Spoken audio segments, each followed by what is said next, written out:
Fala pessoal, tudo bem? Tudo certo? Começando mais um conteúdo sobre o Inter aqui no nosso Central Granal. Se tu ainda não for inscrito, te inscreve aqui no canal, ativa o sininho de notificações e não perde nada sobre o Colorado.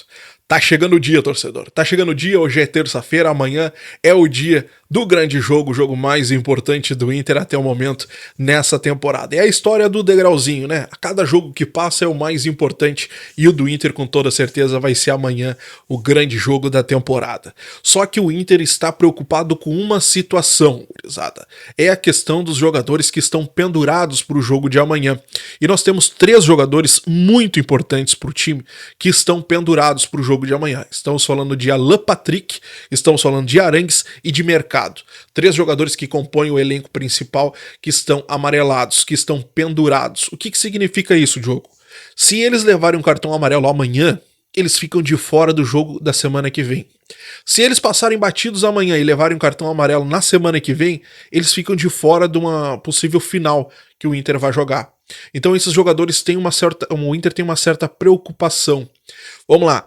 O Arangues, ele levou o amarelo nos 2 jogos contra o River Plate, nos 2 confrontos ele foi amarelado lá e aqui, ou seja, tá pendurado. O Mercado levou nas 2 partidas de ida, ou seja, contra o River lá na Argentina e contra o Bolívar lá em La Paz. E o Alan Patrick foi justamente ao contrário, ele levou amarelos nos jogos de volta, tanto contra o River aqui no Beira-Rio, tanto contra o Bolívar também aqui no Beira-Rio, ou seja, os 3 jogadores estão pendurados e provavelmente, ou possivelmente, vamos dizer assim, provavelmente não, possivelmente poderão ficar de fora de um desses jogos mais pra frente aí. O Inter ainda tem 8 jogadores que estão com um amarelo, ou seja, se levarem um amarelo amanhã e na próxima semana, ficam de fora da final. E aí são o goleiro Rocher, o lateral Bustos, Vitão, René, Johnny, Maurício, Pedro Henrique e o Wanderson. No caso do Pedro Henrique, não, porque ele tá lesionado, ainda não voltou. Mas no caso do 7 aqui, o Rocher, o Bustos, o Vitão, René, Johnny, Maurício e o Wanderson são jogadores que têm um amarelo e se levarem amarelo amanhã e levarem amarelo na próxima semana, ficam de fora da final. O Inter tá administrando essa situação. Não existe nenhuma questão no caso do Kudê pedir para os jogadores tirarem o pé, dos jogadores darem uma maciada, darem uma segurada para definir em casa ou algo do tipo. Muito pelo contrário, se entreguem, não aliviem, se vê que tem condição, vai, porque sempre é o momento para decidir o jogo. O Kudê quer fazer um jogo intenso e se tiver condições de decidir o jogo lá no Maracanã, ele quer decidir lá no Maracanã. O Inter vai para cima, o Kudê vai para cima. Claro que não vai ficar sempre no ataque, isso não. Mas ele vai sim ter as suas oportunidades e vai tentar aproveitar essas oportunidades para fazer o resultado lá no Maracanã. Beleza, gurizada?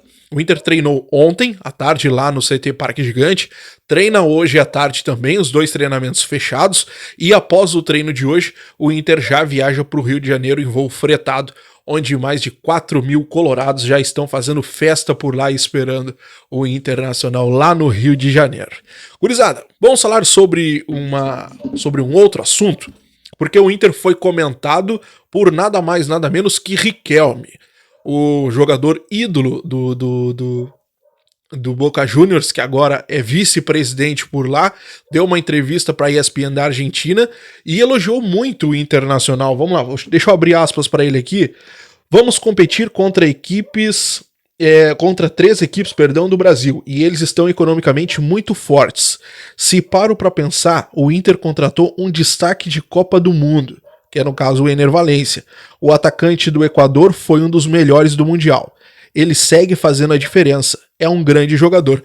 Destacou aí o Riquelme, lembrando que o Boca é um dos possíveis adversários do Inter numa possível final, porque do outro lado da chave tá Boca e Palmeiras, que se enfrentam na próxima quinta-feira, primeiro jogo lá na Bombonera. Beleza, gurizada? Te inscreve aqui no canal, ativa o sininho de notificações, não perde nada sobre o Colorado. Um grande abraço e até a próxima. Tchau, pessoal.